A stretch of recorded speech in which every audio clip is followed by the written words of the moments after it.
Fred Burton, author of Ghost Confessions of a Counterterrorist Agent, which I'm trying to stop doing this. How about you introduce yourself first before I go on a rant? Well, thank you, Tommy, for having me on. Yes, I'm sir. Fred Burton.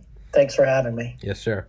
And so I'm sure you're aware of Skunk Works, right? Lockheed Martin, Skunk Works. And then the original head of it, Clarence Kelly Johnson, and then his successor, a little more well-known, maybe, Ben Rich, who designed the F-117. He wrote in his book, Skunk Works, about how Kelly Johnson they would bring him to Langley or bring him up to the Pentagon, and he would be the only one that they would let in, extremely compartmentalized. And he would come back, and he'd be like, Kelly never told us what was going on, but he did tell us that behind the curtain, the world was about 70 to 75% worse than the news let you know. And getting through your book, which, by the way, everybody listening, will be in the description, sticking in the top comment, and as always, I do not recommend bad books, so go get it. It's that's what it made me think of. I was like, the world is 75% worse than my feeble little mind can know. Would you say that's accurate? I think Mr. Johnson painted a very fair picture, Tommy, concerning what takes place in the dark world, behind the scenes, the sheer scope of threats that the United States intelligence community just manages on a given day. I think most people would be shocked to understand that scope. Yeah. And probably from a psychological perspective, it's a good thing. But, I think we've certainly turned the corner in our post 9/11 world, and things are much better on that front, with just the ability to track and neutralize and monitor global threats. Yeah. Yeah, and it seems 2 points on that. One is, it seems like it's almost there's almost like a shared burden, right? It's like if it's 100 pounds and 100 people, everybody gets 1 pound. It seems like by saving the mass consciousness from like knowing how bad the world is, it's not like an even, you just, there's no free lunches. You don't just get to cut out that. It seems like it sits more heavily on those who do know. And that's kind of what you got into in your book, is that it's stuff that no one else knows, and you're like, how can I do this? Like the luxury, what was it? The luxury of sitting on the train or sitting on the plane. They don't know what's going on. They're going to work, going to the diner, and in your mind, it's like, we got to protect this person because there's like a credible threat out there. Would you say that's true? I do. I think, though, in many ways, Tommy, when I was in the business, in some days it seems like yesterday, but it was a long time ago. And, from a national priority perspective, terrorism just wasn't, although we had certainly been hit hard in beginning in the 70s on up into the 90s. So there was no shortage of catastrophic events. Now, in fairness, the bulk of those events happened overseas, and we did not have the internet or the 24/7 news cycles, so it wasn't constantly in your face. So, for example, just for the benefit as a student of history who has lived through a lot of this, is take, for example, the 1979 embassy takeover in Tehran under the Carter administration. That same day, our United States ambassador to Afghanistan was kidnapped and assassinated. That same day. Now, think of all the social media and talking heads and news coverage of the horrific events in Benghazi, which I also wrote a book about. But picture that today, where you have a U.S. embassy seizure with American diplomats held hostage, and then you have a United States ambassador kidnapped and murdered. And so it was just a different era. Yeah. Where that was almost a norm, right? And do you think, so you said post 9/11 world, do you think that it's become, again, from my 30-year-old biology degree mind of all my expertise in the dark world, right? Do you think how is it easier or more difficult with with just the way technology is progressing, everyone can have a burner phone, everyone can encrypt this, you can post in, I think ISIS did this, where they'd post images on Instagram, but there was actually metadata inside of it, and if you like inverted it and then overlapped it, you could get coordinates or you could get keywords, and it was. But then at the same time, we have things like, well, we've had them forever, but the NSA, we have things like the Utah Data Center where they can kind of crack these codes, and they seem to be all seeing, all knowing. Do you think it's easier, more difficult, or is it just a different kind of difficulty to thwart these events? Well, I think the United States intelligence community, with our allied partners, the Five Eyes, mm-hmm. that collectively we've done a wonderful job.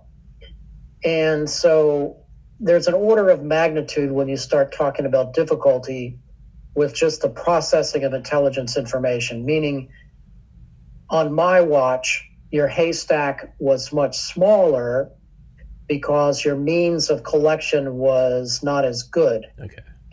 Today, the challenge is you have an overwhelming amount of information. So where do you pluck out that needle from that haystack? And how do you make sense of everything that you're collecting, from the open source to the dark web to intelligence chatter to liaison intelligence information that MI6 might be providing you, or the Israeli Mossad, or the Jordanian GID? The list just goes on and on and on. Now, having said that, there are thousands of more personnel devoted to this program from a counterterrorism perspective. At the National Counterterrorism Center, you have the Joint Terrorism Task Forces mm-hmm. around the country. You have DHS fusion centers in every capital in America.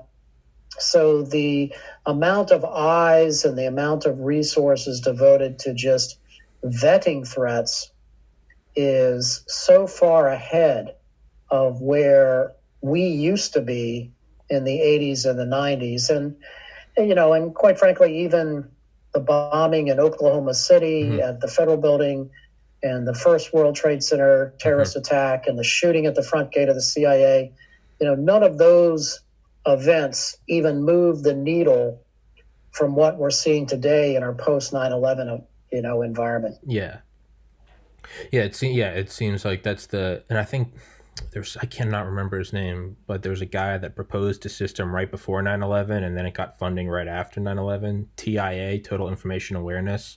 But that's what he was talking about, was kind of what you said. It's like, it was kind of easier because your haystack was smaller, but it didn't necessarily mean the haystack was smaller. It was just that you could only grab so many pieces of hay, right? It's like the drunk man looking for his watch under the streetlight because that's the only place where he could see.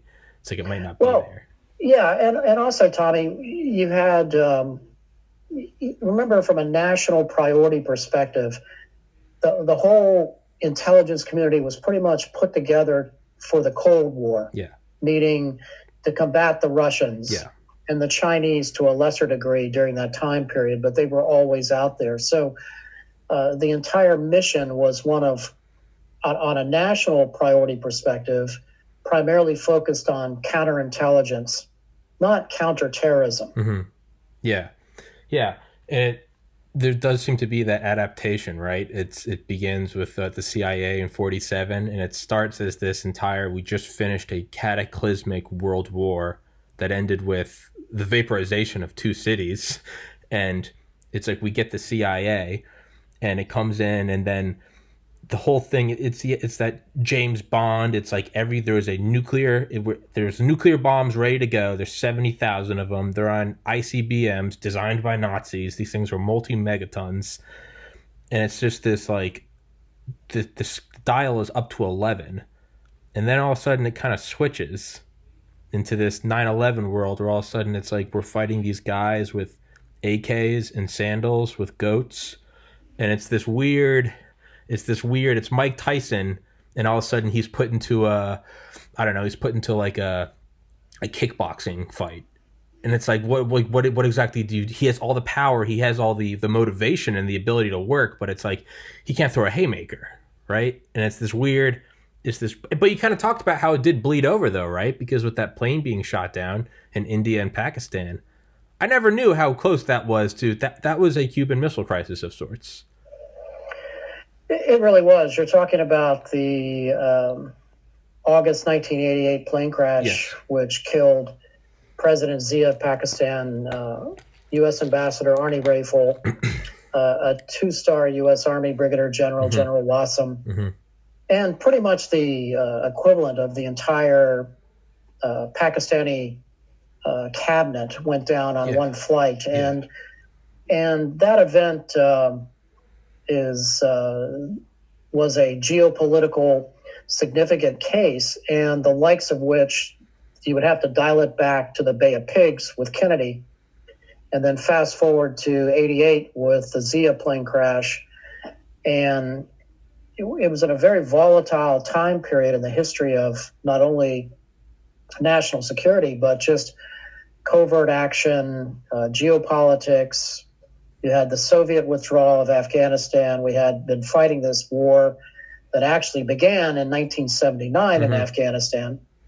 So you have this pivotal event in 88, and here we are still in Afghanistan, although President Trump has somewhat drawn down. Yeah. So, the thing about that, Tommy, is, big wars start in small places. Yeah, right. Archduke Franz Ferdinand just getting popped on a motorcade ride, right?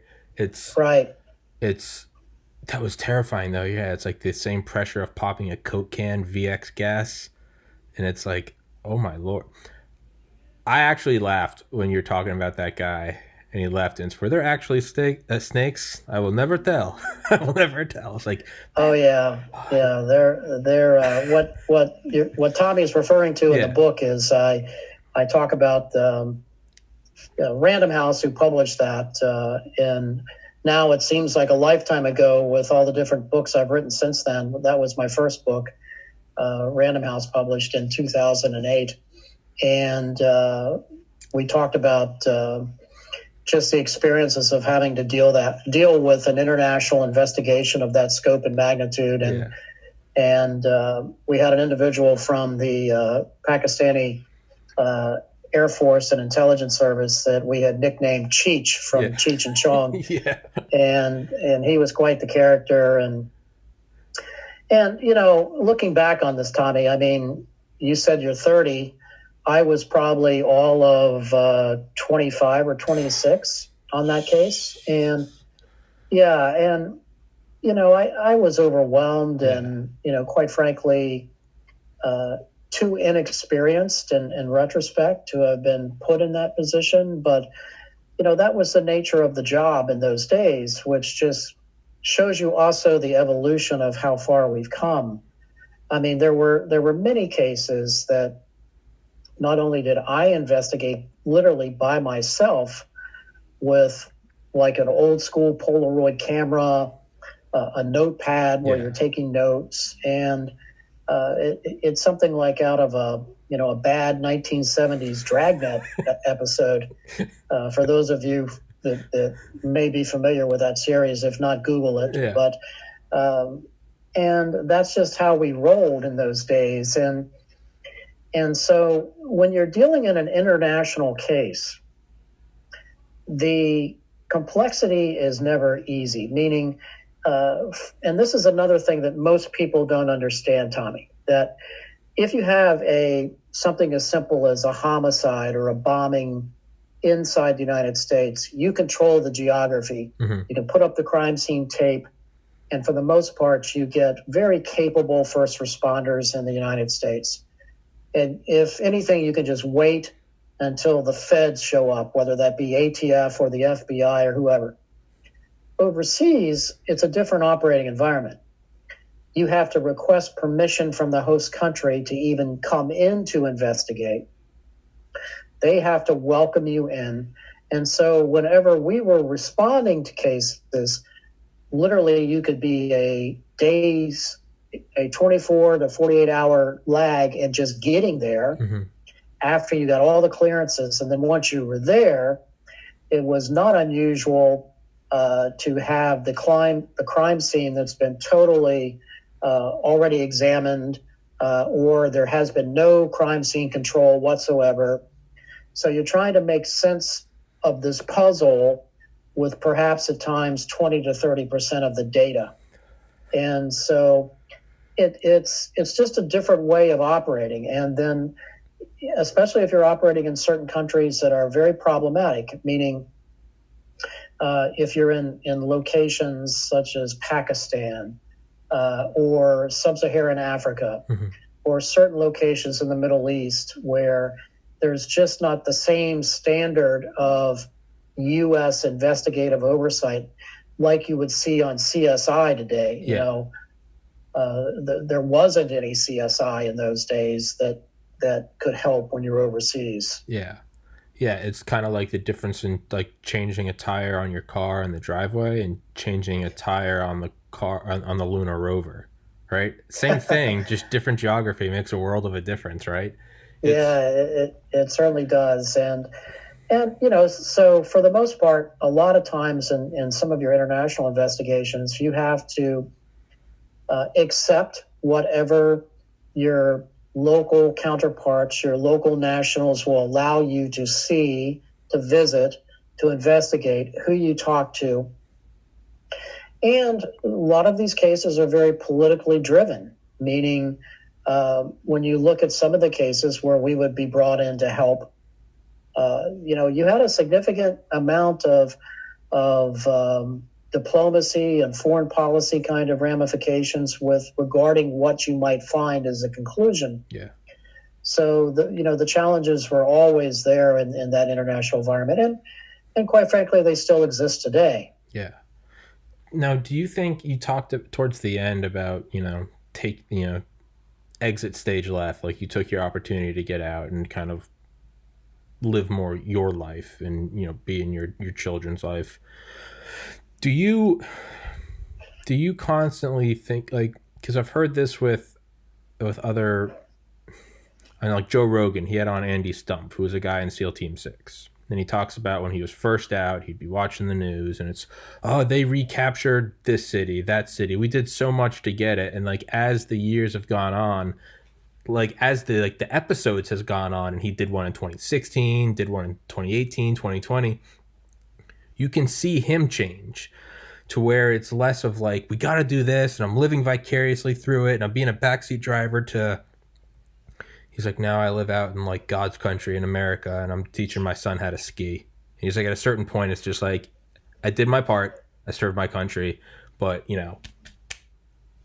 have to also take care of yourself because no one else is going to do that for you. Do you think that you kind of had that same arc where, you leave it to the younger guys, this is my exit, or do you still have those thoughts of like, did I do everything I could have done? Should I still be in there? Or is it, do you trust them that, hey, they got the wheel, they got it, it's good?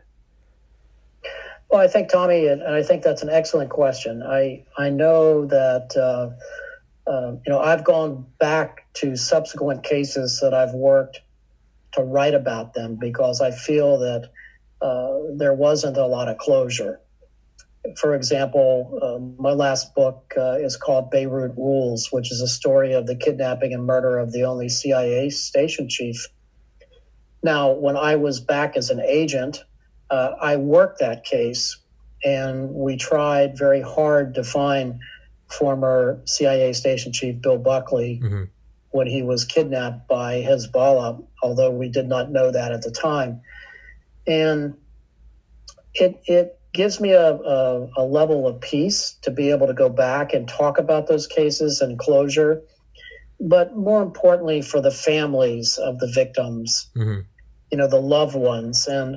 And we were so overwhelmed with these kinds of cases back in the day that I do think it's a good thing, not only for me, but also for the sake of history, to write about some of these cases so folks are not forgotten. Yeah.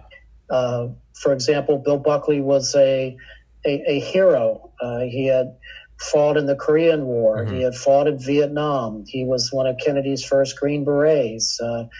He had received 2 silver stars for bravery on the battlefield in 2 different wars. And then after the embassy bombing in 83 in Beirut, he volunteers to go to Lebanon to stand up the intelligence mission for the CIA after everybody had been killed. And then he's subsequently taken hostage, which was his worst nightmare. Yeah.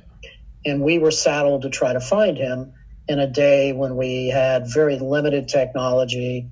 We had limited satellite capability. We had limited human intelligence capabilities in a place like Beirut, Lebanon. So for me, to be able to go back and write about that case is a good thing to do. Now, before I wrote that story, I reached out to the family and told them what I was going to do. And I also reached out to the CIA and asked for their help, and received help by both to help me put that story together, because I think some of these stories from that time frame, Tommy, need to be told, because they're folks like Bill Buckley are in many ways forgotten heroes. Yeah, and it also kind of, to put it bluntly, it kind of sucks, right? Aside from the obvious, but it kind of sucks because you're like, if we could just find out, like, before they, get them, is like, we could send Delta in, and you're like, Delta would just, I think you said, you're like, these guys would just get wiped out by Delta. They wouldn't know what was happening until it was over. And it kind of makes me think of Kurt Muse, right? It was Operation Acid Gambit in, I think, Panama. Like, and they knew he was there. I've had the door breacher from Delta Force at the Modelo prison. I've had him on this podcast several times, Dale Comstock.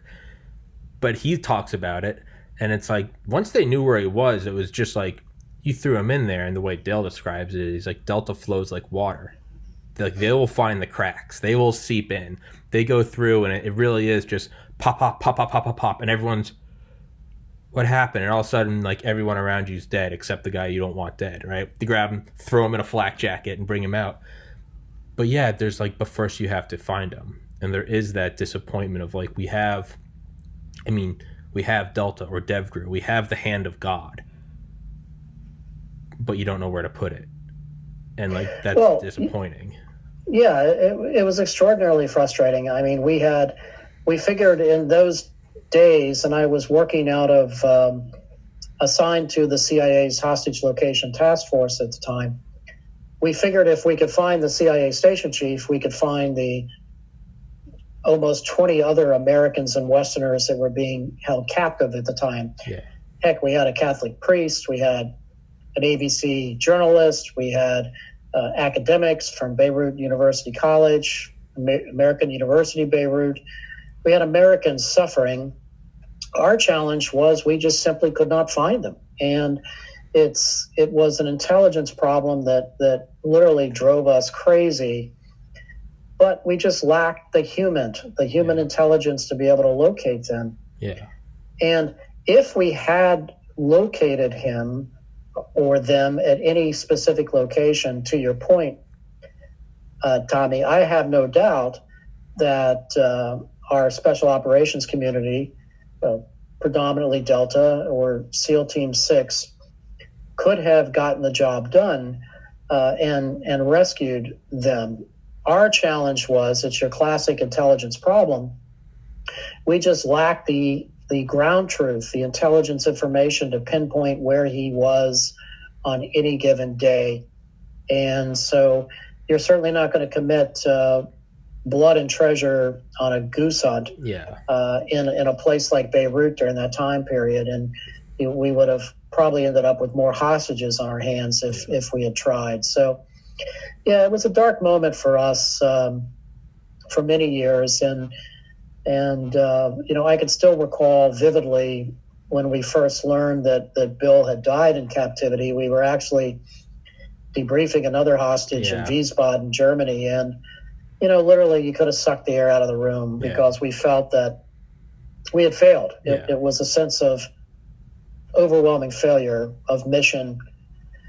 And then, we kind of picked ourselves up and said, well, we need to bring him home. And we need to bring him and Colonel Rich Higgins home, who also had been kidnapped. And and held. So we managed to do that a few years later, to bring them back for proper burial and so forth. But, during that time period, it was probably, looking back on my career, one of my biggest failures. And, I think about it a lot. Yeah. I still do. Yeah. Yeah. And that's one thing I kind of noted in the book was there were a lot of things where it was just understood. It's like, I'm not sleeping tonight.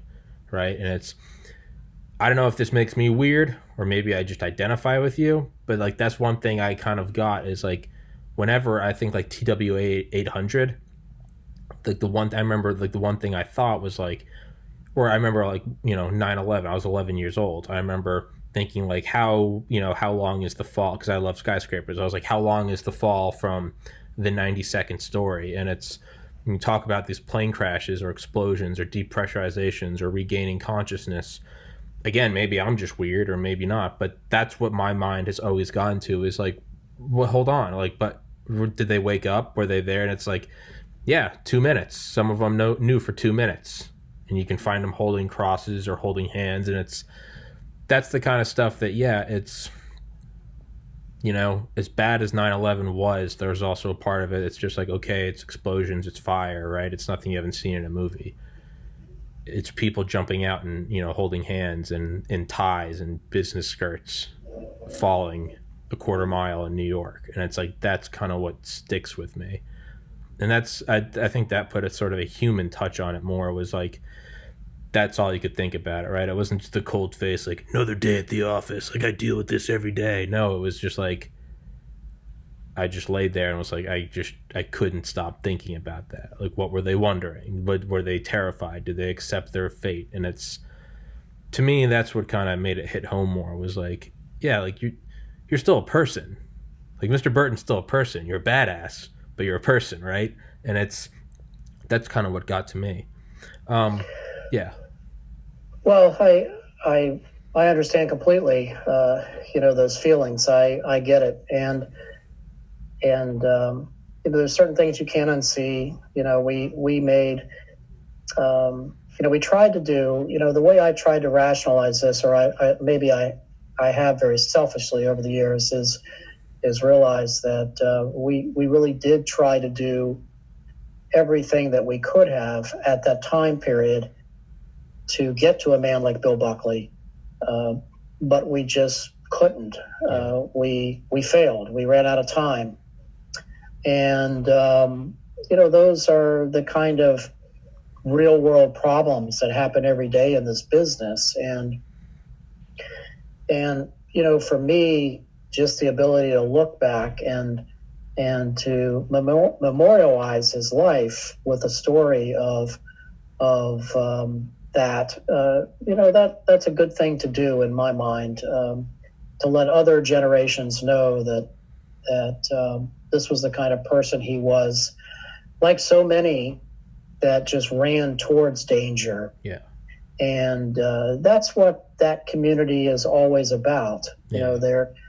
Whether you're the firefighters rushing to the Twin Towers, or you're a Bill Buckley rushing to Beirut, those are different kinds of people, that rush towards danger. Yeah.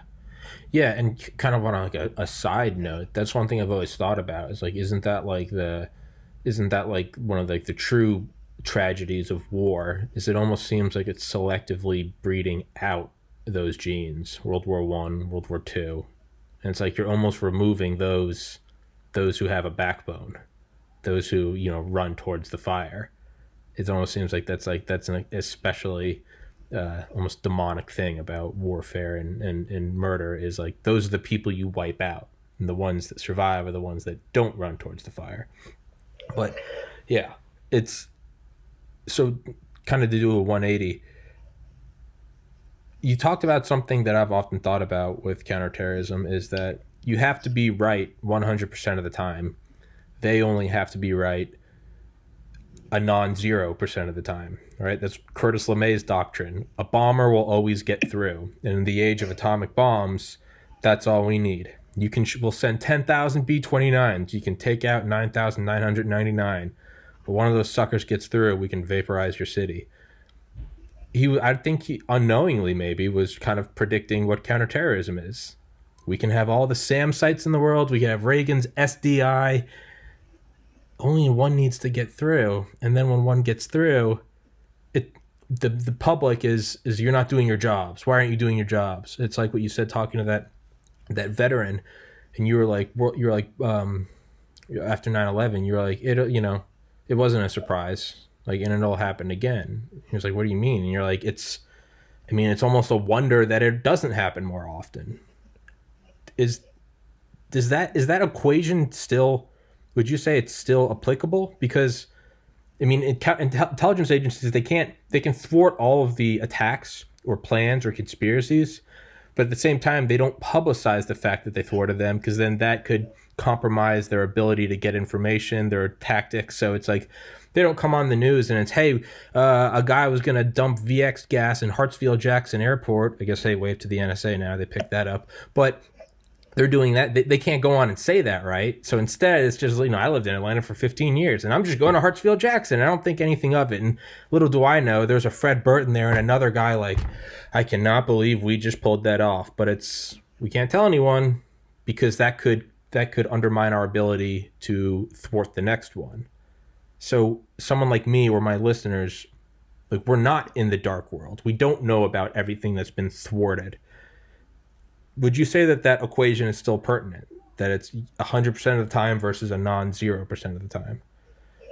I do. I think there are unrealistic expectations on the part of all of us, mm-hmm. citizens, the news media, politicians, that we are going to have 100% success rate of thwarting all of these attacks. And the facts are that we're not. And you're going to have your Boston bombings, your San Bernardino kinds of attacks, just simply because the FBI, whose primary mission is to thwart domestic acts of terrorism, have, and they've done a great job since 9/11. But for the most part, if you look at some of the successful operations, these individuals have slipped through the cracks, and the system is not 100%. Now, in fairness to the Bureau, they have done a wonderful job.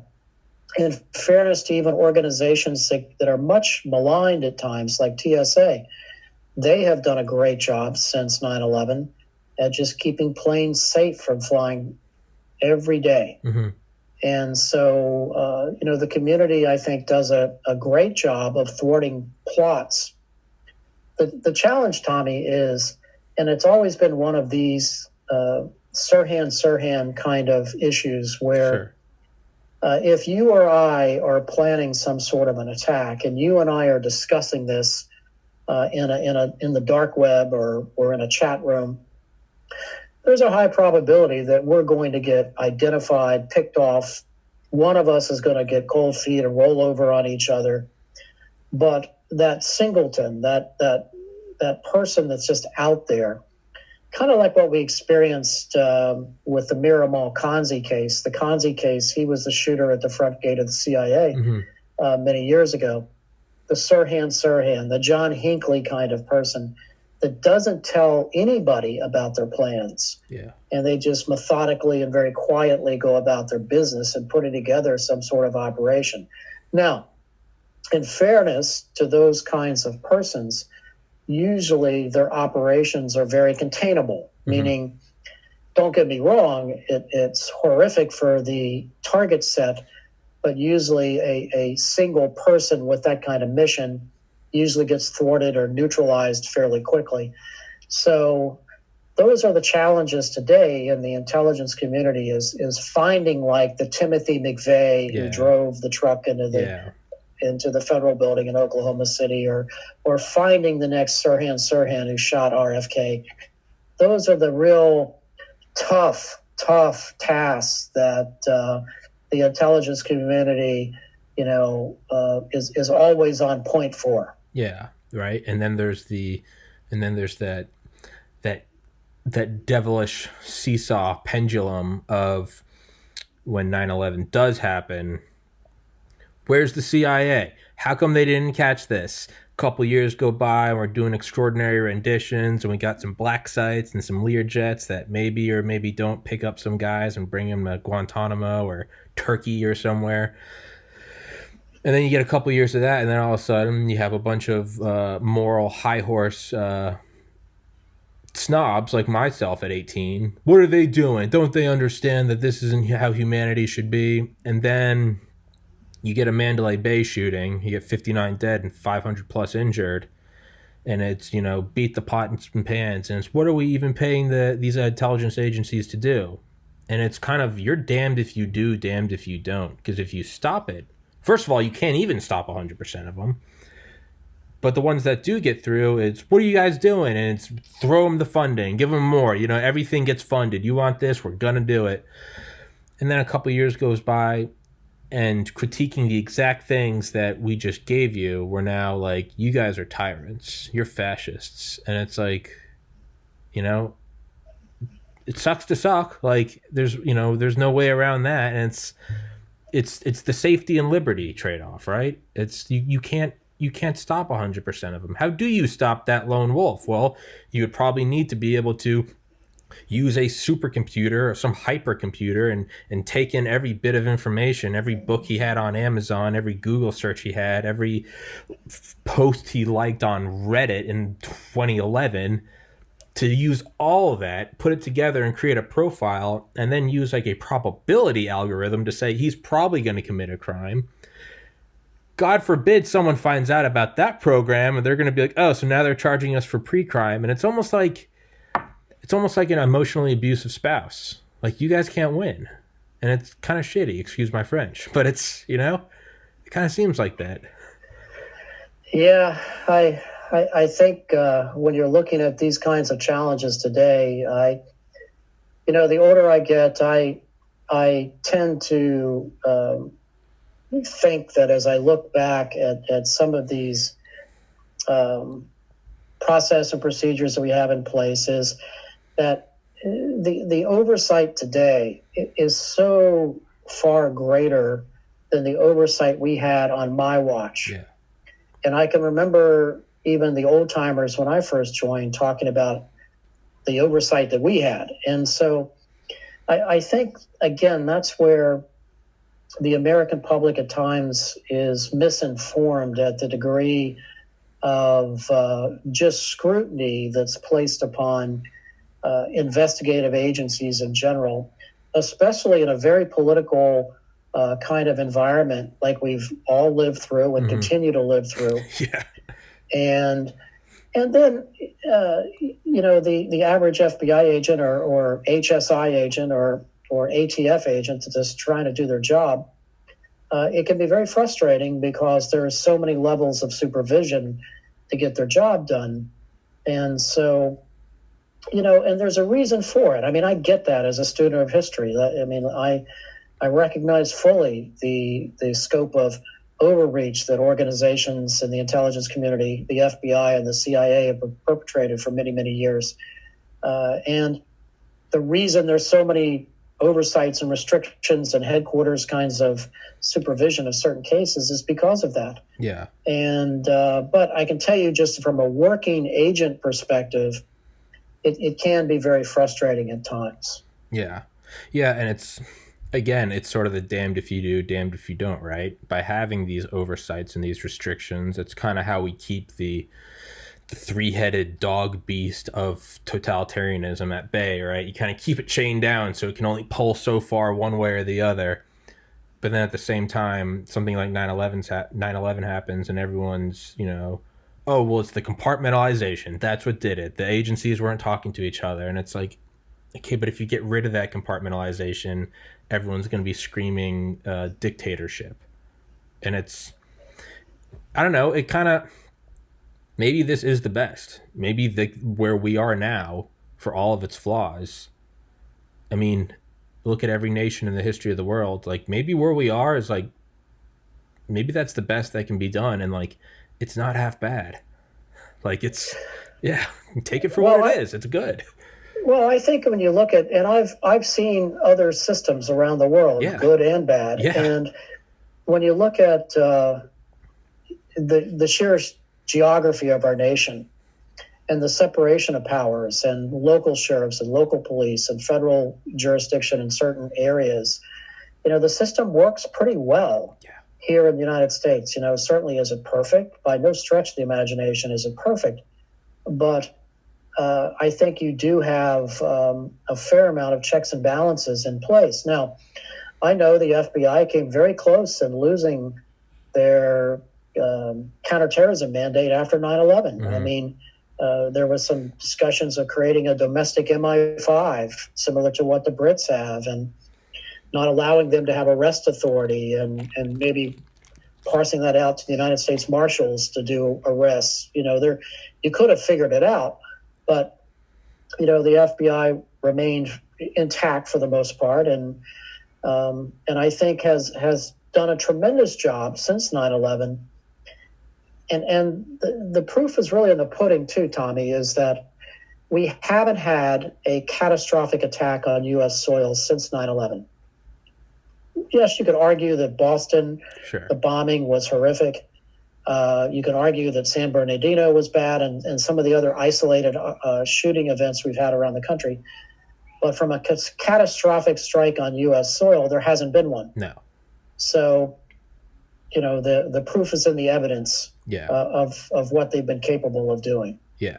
And I've kept you for 42 minutes, so we'll wrap this one up because I know you got another thing coming up after this. But I was going to say, you've seen other systems around the world, and it's kind of like the Super Bowl champion, right? Doesn't mean that the team's perfect. You could always say they could have gone undefeated. They could have allowed 0 points. They could have allowed no first down conversions. But ultimately, if they're the one that won the Super Bowl, it's like they were the least worse.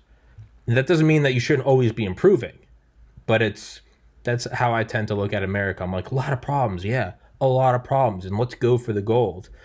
But I'm not ready to burn down this system because I think something's wrong. Because, I don't know, man, you look at Soviet Russia, you look at current CCP, you look at cartels dominating South America, and I'm like, you know what? We got some flaws, but, it's pretty good, right? It's pretty good. Yeah.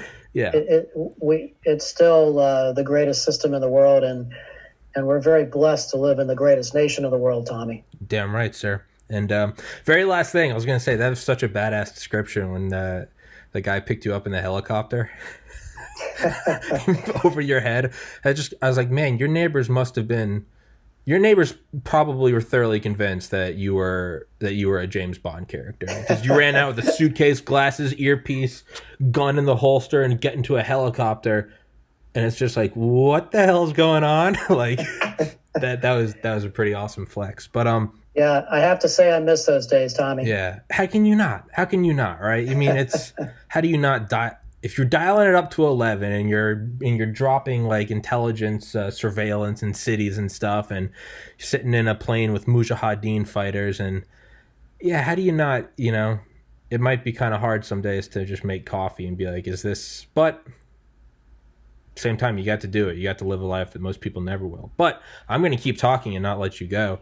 I'm going to email you. I would love to have you on again, sir. I know you're an author of a lot of books, and this is the stuff I love. And I say this to everyone. This is a one-man show, one-man operation. I don't have a boss. So if I invite someone on, it's because I want you on. So there's no charity here. So I thoroughly enjoy your book, and I would love to have you on again. I know you said you wrote about Benghazi. I'll look through the other ones. Or do you have a recommendation of all your other books? Do you have a recommendation of the top one?